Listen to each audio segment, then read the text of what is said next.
The words of my perfect teacher contains rich content, making its study a significant undertaking. For me, completing the teaching of this text is the most important task of my life. For you, receiving the complete teachings would be beneficial. If you missed any previous classes, I hope you can catch up through audio or video recordings and transcripts to ensure that your transmission is complete. As long as you have faith and determination, you should be able to complete the remaining teachings without difficulty.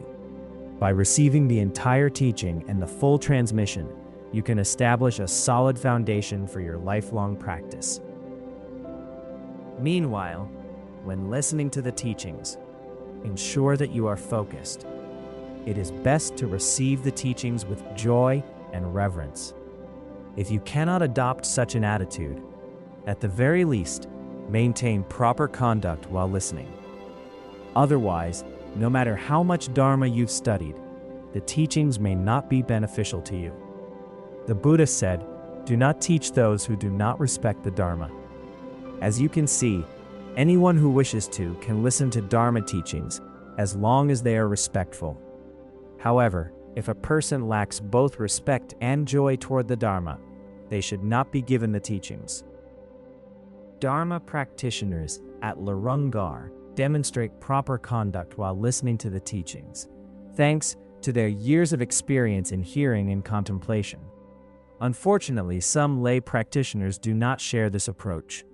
When receiving teachings via video, they often engage in distracting behaviors such as using the restroom, talking on the phone, sending text messages, eating, and similar activities.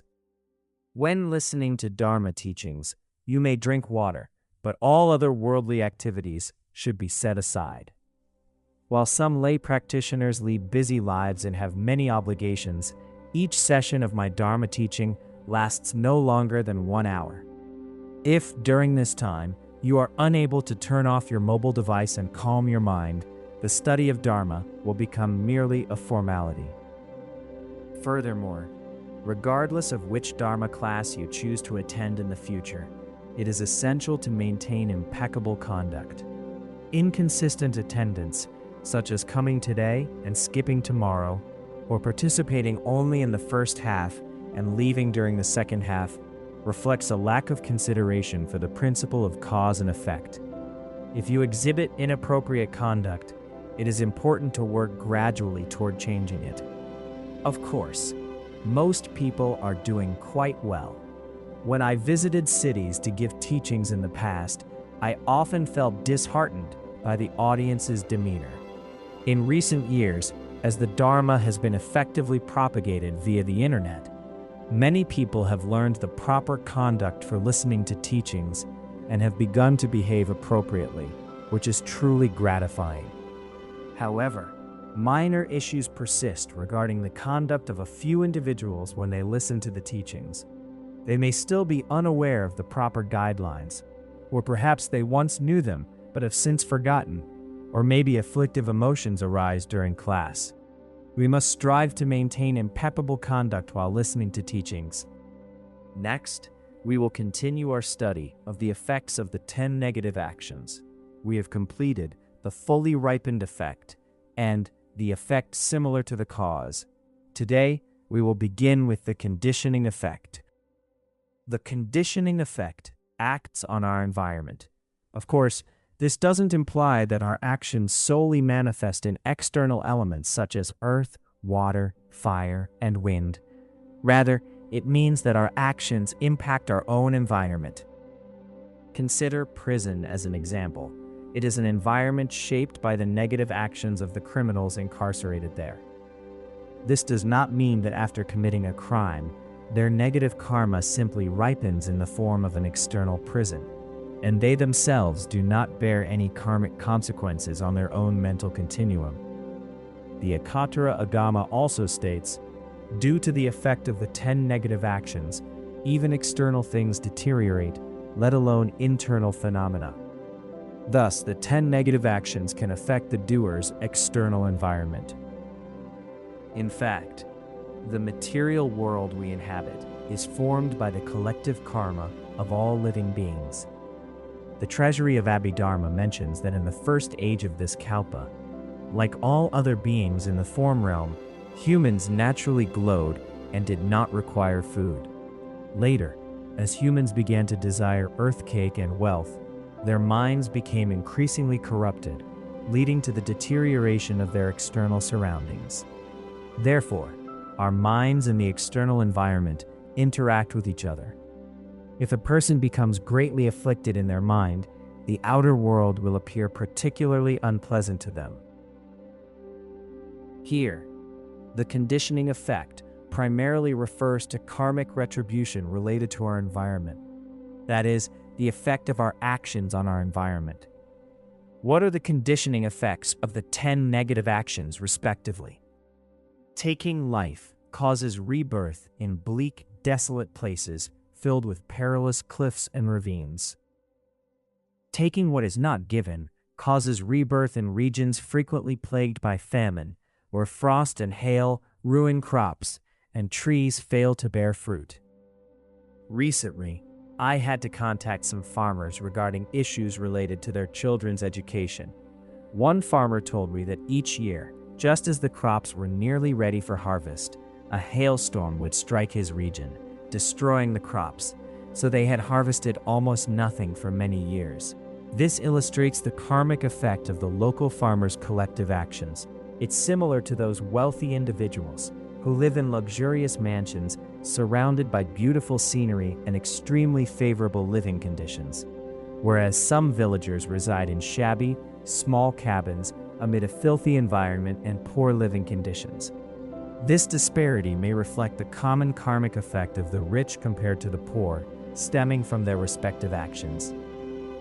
Therefore, whenever I visit a pleasant place, I naturally think, the residents here must have engaged in some of the 10 positive actions. Their happiness is worth rejoicing. When I encounter an unpleasant place, I consider, this is the collective karmic effect of the locals' negative actions. This serves as an example of how we can reflect on the conditioning effect of the environment. Sexual misconduct forces us to inhabit disgusting environments filled with filth and waste, muddy swamps, and so forth.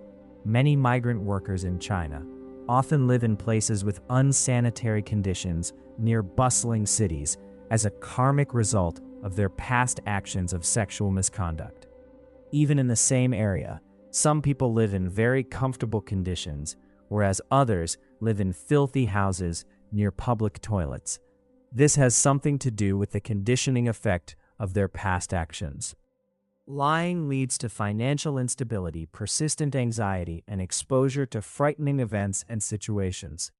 Some people live highly unstable lives, such as doing temporary labor one day and something else the next, without any financial security. Often, these individuals also experience mental insecurity and become flustered, frequently facing distressing situations. Sowing discord causes us to dwell in areas that are hard to traverse, filled with steep ravines, rocky canyons, and so forth. Some Tibetan communities are situated alongside a river, with towering cliffs above them. There is only one access point between these cliffs, making both driving and walking extremely challenging. The residents can only see the sky above and the river below, with little else in view. Even fetching water can be a hazardous task. However, they do not feel deprived and find it acceptable to live in such locations throughout their lives. Harsh speech leads to rebirth in a troubled, chaotic environment, akin to a barren wasteland filled with rocks, stones, and thorns. Some areas around Lhasa reflect this. Although the Potala Palace, Samye Chimpu, and other sacred sites are inviting, certain mountains near Ngari and Sagya are desolate, in contrast to regions with lush greenery and wooded mountains. When I visited those places, I reflected on their corresponding conditioning effects. Worthless chatter leads to rebirth on barren and infertile land that yields nothing despite effort. The seasons are erratic and unpredictable. During my visit to the farming area, I met another farmer and asked him about the local harvest. "It's very tough," he said. "We work hard throughout the year, but the harvest can only sustain our family's basic needs. The grain is just enough for our own consumption, and there is nothing extra to sell for money." If you have never been a herdsman or a farmer, it may be difficult for you to empathize with them.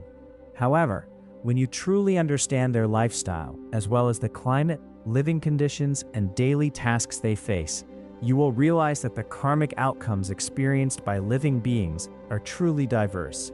Regardless of our intelligence and abilities, the place of our rebirth greatly influences our lives, and it is the conditioning effect of our actions in previous lives. So please refrain from engaging in careless actions and have faith in the Dharma. A wise person should be mindful of their actions and the resulting karmic consequences. If you genuinely care about yourself, you will not commit negative actions thoughtlessly. Otherwise, you will be reborn in undesirable places life after life, and by then, it will be too late to change your situation. Covetousness leads to barren harvests and the many hardships typical of unwelcoming places and difficult times. Many people in the world have no clothes to wear, and their land yields no harvests. Additionally, they suffer from numerous illnesses and ongoing warfare. Wishing harm on others results in rebirth in places of perpetual fear and countless torments. As reported in the news, countries such as Afghanistan, Iran, and Iraq are constantly engulfed in famine and conflict. Harboring wrong views leads to rebirth in destitute conditions, devoid of any refuge or protectors. Some rural areas produce neither fruits nor vegetables and face challenges related to transportation, water scarcity, and a lack of natural resources. Moreover, these regions are fraught with unfavorable conditions for human life, including thorny plants, poisonous flora, and harsh living conditions. When the residents of these areas come across any fruit, they eagerly seize it as if they have discovered a wish-fulfilling jewel. This situation may have improved by now. It has been reported that in the past, fruits were not readily available in these rural areas, leading residents to harbor envy toward locations in southern China. We have just covered the conditioning effects of the 10 negative actions. Naturally, there are also many other karmic effects that correspond to these actions, including indifference to the Dharma teachings. The Sutra of the Great Assembly states, "Those who committed the 10 negative actions lack merit and will receive no offerings. They do not savor the flavor of the Dharma, and their dedication to practicing it is weak." I recalled this verse yesterday while listening to your oral presentation for the semester exam. Some Sangha members can effortlessly recite various texts, take written tests, and deliver oral presentations. They do not merely engage in empty rhetoric. The Dharma has truly penetrated their minds, allowing them to savor its true essence. Why is this so? It is the karmic result of their 10 positive actions from the past. Some people wish they could do the same, but they sometimes develop wrong views, suffer from illness, or become upset, disliking this Dharma practitioner, or becoming angry with that Sangha member. These are the karmic results of their 10 negative actions in previous lives. As I mentioned earlier, about 10 years ago, I underwent medical treatment in a southern city in China. During my hospital stay, I encountered a young nurse who always wore a stern expression and had a difficult temperament. The head nurse explained that she was unhappy simply because someone had not called her. Consequently, she would become angry and direct her frustration toward the patients. Each time she administered an injection, she would forcefully push the needle and quickly inject the medicine into me. The entire process lasted only a few seconds. My experience during the treatment was truly unpleasant. Even now, I feel a bit afraid whenever I remember her face. It seemed that she viewed the entire world through a dark lens. Therefore, our state of mind, can greatly influence how we perceive the external world. For example, when we engage in positive actions, we feel happy, and our perception of the external environment becomes pleasant. Conversely, when we feel miserable inside, even if we are in heaven, we still find the environment unpleasant. In today's world, natural and man-made disasters occur frequently. This is also the conditioning effect of the 10 negative actions by humans. According to some experts, these disasters happen so often because the Earth is currently in a seismically active period, as explained by the quake cluster theory. However, Buddhist teachings offer a deeper explanation, focusing on the principle of cause and effect. In recent years, many disasters have occurred, including the Wenchuan earthquake and Yushu earthquake in China, the Chile earthquake, the Haiti earthquake, drought in 5 provinces in southwest China, floods in southern China, and various mining disasters. Why is this happening? It is because people are committing negative actions such as killing, stealing, sexual misconduct, lying, and more. The conditioning effect of these negative actions affects the external environment. Al Gore, the former Vice President of the United States, wrote a book on global environmental issues titled An Inconvenient Truth, which earned him the Nobel Peace Prize. In the book, Gore discusses the causes, urgency, and moral obligations related to climate change. He emphasizes that global warming is not just a debate about scientific evidence and partisan politics. It is an issue of ethical concern, morality, and spiritual transformation. Gore believes that morality impacts environmental protection, but this perspective only partially addresses the issue and lacks depth from a Buddhist standpoint. We must understand that if people worldwide engage in positive actions, it could potentially help prevent or alleviate various disasters. Unfortunately, in today's world, people are more inclined toward negative actions and show little interest in positive ones. It is crucial for us to promote the 10 positive actions and refrain from the 10 negative actions. In one lecture I delivered to a group of high school teachers and university professors, I emphasized that intellectuals must be aware of the faults of the 10 negative actions and the merits of the 10 positive actions.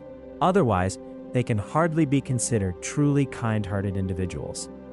It would be beneficial if the Sutra of the Path of the 10 Good Karmas were taught in schools. Some Dharma masters have emphasized the importance of studying this sutra in the past. After reading it, I realized that the text is not excessively long. It briefly discusses the 10 positive actions and primarily emphasizes the benefits of performing good deeds and refraining from bad ones. This teaching should be shared with schools and families. Recently, I asked some students and teachers to identify the 10 positive actions. If a student has graduated from university but is still unfamiliar with the 10 positive actions, it is highly unlikely that they will become a person who can contribute positively to society. Therefore, it is crucial to have a thorough understanding of this important concept. This effect corresponds to the Sanskrit term Purusha, as detailed in the Theravada Abhidhamma and the Mahayana Abhidharma. Purusha refers to a person or individual being, Kara means performing, and Phala translates to fruit or result. When combined, Purusha Phala signifies the fruit or result of human effort.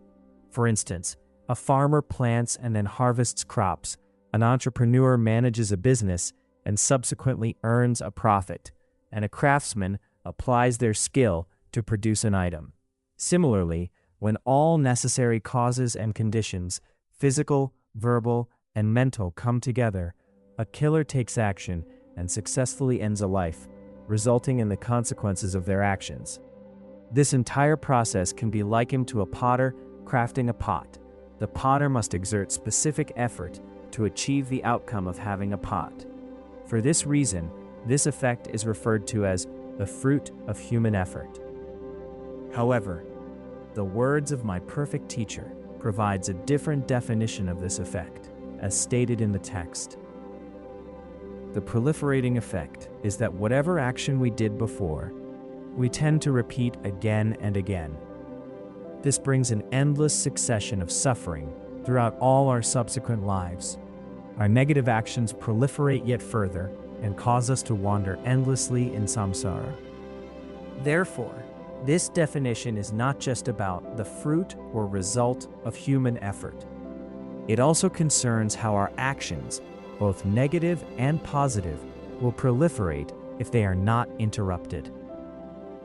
This is akin to the idea that the longer we keep our money in a bank, the more interest we'll gain. If we don't purify our negative actions as soon as possible, the ripening effect of our actions will increase over time, leading to an endless succession of suffering, life after life. The Sutra of 100 Actions includes a story about a layperson who insulted his brother, a monk, by saying the brother merely sat every day like a cripple and waited for his offerings. As a result of this insult, the layperson was reborn as a cripple in many lives. Thus, even if a negative action lasts only for a split second, its karmic effect is unimaginable. Without purifying the negative action, the karmic effect will proliferate, trapping us in the endless cycle of samsara, life after life. This concludes the teaching on the 10 negative actions. I hope you'll first understand the teaching and then examine yourself accordingly. Ensure you refrain from committing any of the negative actions. Otherwise, once you engage in wrongdoing, the negative karmic effect will ripen sooner or later. Much like swallowing a deadly toxin will inevitably lead to poisoning. The 10 positive actions involve making an unconditional vow to abstain from the 10 negative actions, such as taking life and taking what is not given, and so on, after understanding their harmful effects. Taking such a vow does not necessarily require the presence of a teacher or preceptor. Simply resolving on your own to refrain from taking life from now on, or to avoid killing in specific locations at certain times or targeting particular animals, constitutes a positive action in itself. If you find it difficult to completely abstain from the 10 negative actions, such as not taking life, you may make vows like, I won't kill during X time or at Y place, or I won't kill tigers, dinosaurs, whales, a president, or the Secretary General of the United Nations, and so on. For example, if you are in conflict with someone, you might say to them directly, I swear I won't kill you. While you are fighting, you can make such a vow, although upon hearing this, the other person may think you. In the past, when some Dharma masters held Dharma assemblies in the Tibetan region, they asked butchers who slaughtered animals daily to vow that they would never kill a snow lion, a dinosaur, or an American, the latter because they had no opportunity to travel abroad. Making a vow like this, however, making such a commitment in the presence of a teacher, a spiritual companion, or a representation of the three jewels adds significant strength to the promise. This practice holds special importance in Tibetan Buddhism and is increasingly being adopted by followers of Chinese Buddhism as well.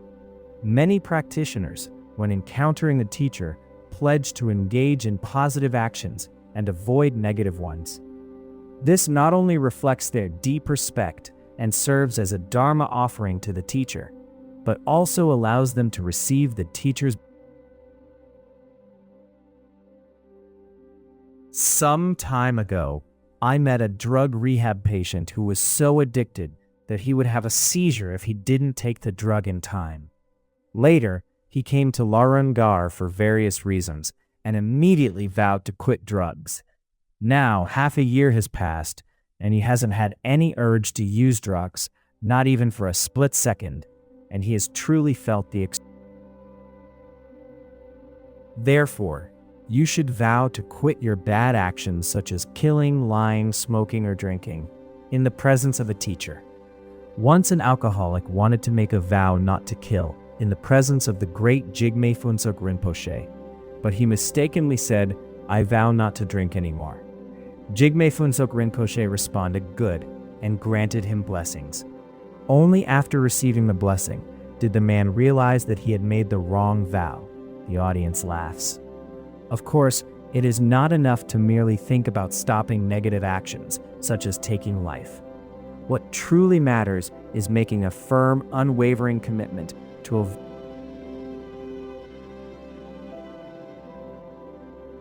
If the teacher is present, you should make the promise before them. If the teacher is not available, you should make the promise in front of a representation of the three jewels or during a visit to a monastery. Tibetans have a good tradition. When they want to see a teacher or go on pilgrimage to a monastery, they make a vow in their minds, saying, "I will recite the Vajrasattva mantra 100,000 times," or some people, including Buddhists, do not follow this practice. The first thing they do upon arriving at the Patala Palace is pull out a camera and take photos everywhere. Some lay people came to Larangar, but they only took a few photos before leaving. It is a great pity that in the presence of such supreme objects, they did not make a vow, such as reciting a mantra 100,000 times, quitting meat, never ordering live animals for food. Once, I gave a teaching to some school teachers and students. After my talk, they approached me, and some vowed never to take life, some vowed never to lie, and so on. Everyone made a vow according to their own situation. Of course, a monastic is expected to have already taken the precepts to refrain from all negative actions, so they do not need to make the promise again. As for lay people, even if you cannot eliminate all negative actions, abstaining from one or two. Why is that? The Buddha teaches that all great qualities are achieved through the 10 positive actions. The Flower Ornament Sutra states, "From being born as a human is desired, to enjoying the bliss of meditation at the summit of the highest heaven, to taking the path of Pratyeka Buddha, Shravaka, and the Buddha, all come to exist from the 10 positive actions." The 10 positive actions encompass the most fundamental principles of our conduct, which greatly benefit our society and families. Therefore, we must be committed to practicing the 10 positive actions. To take a step back, if lay people cannot completely abstain from killing, they can vow not to take any life for a specific duration, such as a year or 3 years. Alternatively, they can avoid killing during certain months, like the first month, known as the month of miracle, or the fourth month, Vaisakha, or on specific days of each month, such as the 8th, 10th, 15th, 25th, 29th, and 30th. As stated in Buddhist scriptures, these significant dates offer great benefit, so we should engage in virtuous deeds on those days, including taking the one-day precept. If this is not possible, one may vow not to kill for a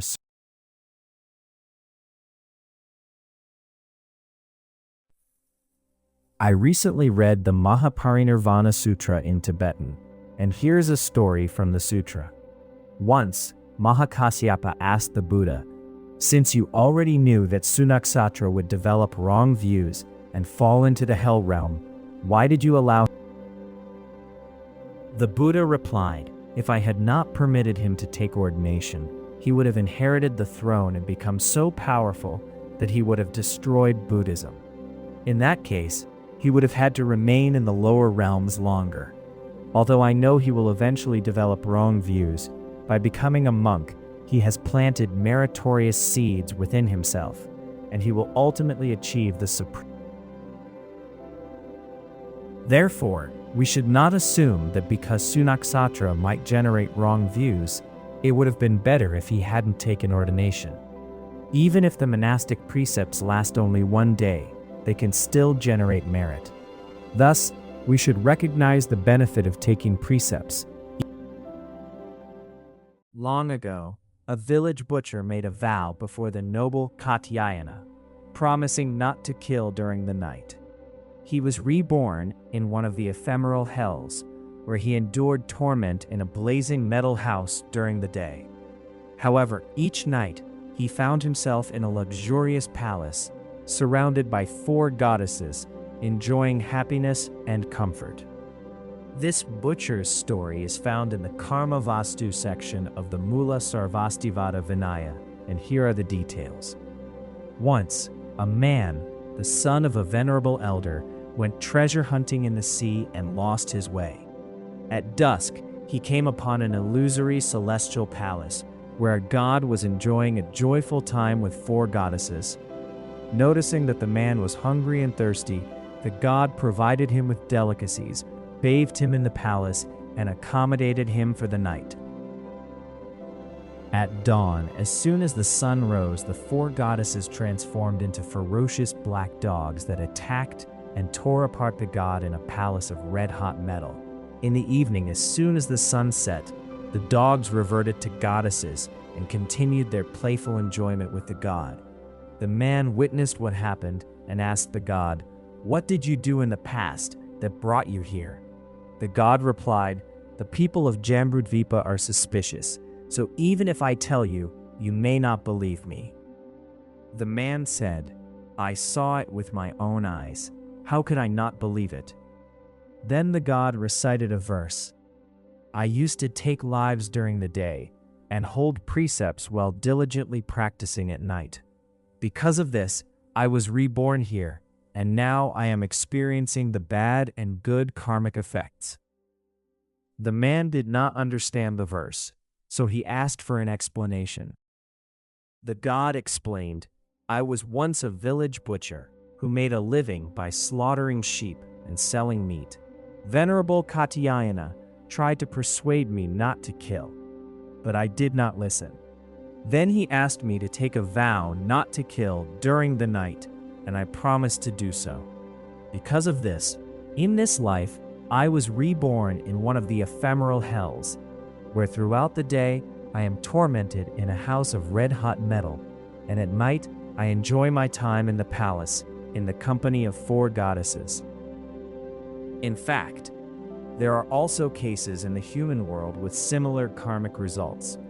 I once met a patient who was perfectly healthy during the day, but always suffered from nightmares and excruciating pain at night. There was another patient who felt happy and healthy in the morning, but irritable and dreadful in the afternoon. These patients might have committed similar actions to those of the village butcher. Therefore, if we carefully examine what has happened in this world with our wisdom, we will notice countless karmic consequences, both positive and negative, continuously ripening upon ourselves and in the external environment. Unfortunately, individuals who do not embrace the principle of cause and effect do not believe that these consequences are karmic. Instead, they perceive them as random occurrences. Thus, when one understands the principle of cause and effect, it is very important to share it with others. The term, the education of the Buddha, refers to the Buddha transmitting the truths he has realized to his followers. Similarly, as followers of the Buddha, we should also make every effort to share these teachings with others while striving to practice them ourselves. The meeting of father and son says, "Commit no vicious deeds, engage in virtuous deeds, also persuade others to do virtuous deeds with diligence." This is the spirit of Buddhism. Now let's talk about the 10 positive actions. The 10 positive actions consist of renouncing the 10 negative actions and practicing their positive antidotes. Specifically, the 3 positive actions of the body are: 1. To give up killing and instead protect living beings by practicing actions such as releasing captured animals and adopting a vegetarian diet. To refrain from taking what is not given and instead practice generosity. If you are affluent, you should engage in acts of charity and make offerings while avoiding ostentation. When making donations, Some individuals first display the bills as if they were a deck of cards, and then place the money on the shrine or in the donation box, which is unnecessary. 3. To abstain from sexual misconduct and instead adhere to the precepts. The 4 positive actions of speech are: 1. To refrain from lying and instead tell the truth. 2. To abandon sowing discord and instead reconcile disputes. 3. To refrain from using harsh words and instead speak gently. 4. To give up worthless chatter and instead recite prayers and discuss ways to propagate the Dharma, benefit others, and reflect on one's own Dharma practice. I noticed that some Dharma friends recite the texts exceptionally well. They must have dedicated considerable effort, which suggests they do not engage in idle talk. Otherwise, it would be quite challenging for them to successfully memorize and recite such a large number of texts. Yesterday, during the recitation test on the precious treasury of pith instructions, there were a few pauses. After the test, some participants cried, and I asked why. They said, "We didn't recite well. We're so sorry we wasted your time." In fact, they did a great job. I used to take the recitation test myself. Before the test, I would feel stressed, but afterward, I would feel relaxed and could sleep well. This time, many Dharma friends must have spent a great deal of time memorizing texts, including the root stanzas of the Middle Way, the precious treasury of pith instructions, the Way of the Bodhisattva, and more. This is no easy task, except for very few individuals. When you commit yourself to memorizing texts, you will undoubtedly reflect on their meaning. This will ensure that the impact of the texts on you throughout your life is especially profound. As for the texts I memorized 20 years ago, even though I may no longer recite them word for word, my recollection of them differs greatly from those texts I never tried to memorize. I can easily remember those I previously memorized. It's truly the happiest thing for us to listen to, contemplate, and meditate on the Dharma. The 3 positive actions of the mind are: 1. To relinquish covetousness and instead cultivate generosity and desire less. 2. To stop wishing harm upon others and develop a genuine desire to help them, and to foster loving kindness, compassion, and bodhicitta. 3. To eliminate wrong views and instead cultivate the true and authentic views on emptiness, cause and effect, equanimity, and the like. Here are the 4 types of karmic effects of the 10 positive actions. The fully ripened effect of these actions is rebirth in one of the 3 higher realms. The effect similar to the cause's action is that a person delights in doing good throughout their subsequent lives, resulting in a continuous increase in their merit. The effects, similar to the cause, as experienced for each of the 10 positive actions are as follows. Abstaining from taking life leads to a long, healthy life with few illnesses. Refraining from taking what is not given brings prosperity and protection from enemies or thieves. Avoiding sexual misconduct results in having an attractive partner and few competitors. Renouncing lies earns praise and affection from others. Abstaining from sowing discord fosters a respectful circle of friends and loyal companions. Avoiding harsh speech ensures hearing only kind words. Giving up worthless chatter leads to being taken seriously when speaking. Abandoning covetousness fulfills your desires. Not wishing harm upon others ensures safety from harm, and rejecting wrong views promotes the growth of right view in your mind. In each case, the conditioning effect is the opposite of the corresponding negative effect. One is born in places where all the most ideal conditions are present. Positive actions bring auspiciousness, while negative actions bring the opposite. This is not just a Buddhist perspective. Many religions and philosophies share the same view. For example, the I Ching, or the Book of Changes of Confucianism, says, "A household that accumulates good deeds will enjoy blessings in abundance, while one that piles up evils will inevitably face a host of sufferings." The Taoist text, the supreme exhortation of a response and retribution, states, "When a person commits virtuous deeds, the heaven will grant him merit." Thus, after performing good deeds, the external environment becomes pleasant and comfortable, and the Dharma protectors, gods, and those around will bring many favorable circumstances.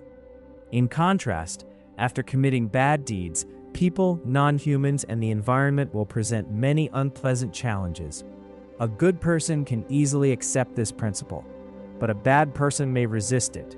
No matter how much you try to advise them, they may still refuse to listen. The proliferating effect is that any positive actions a person takes will multiply, leading to continuous good fortune. The Sutra of the Right Mindfulness of Dharma says, "It's easy for a good person to do good. It's hard for a bad person to do good. It's easy for a bad person to do bad. It's hard for a good person to do bad." I really like this verse. A good person, no matter how hard someone tries to persuade them to engage in negative actions such as breaking precepts or taking life, will never do so. However, a bad person, with even the slightest encouragement to commit negative actions like lying and stealing, may comply immediately. Each of us truly has very different karma. There are many individuals who effortlessly achieve their goals.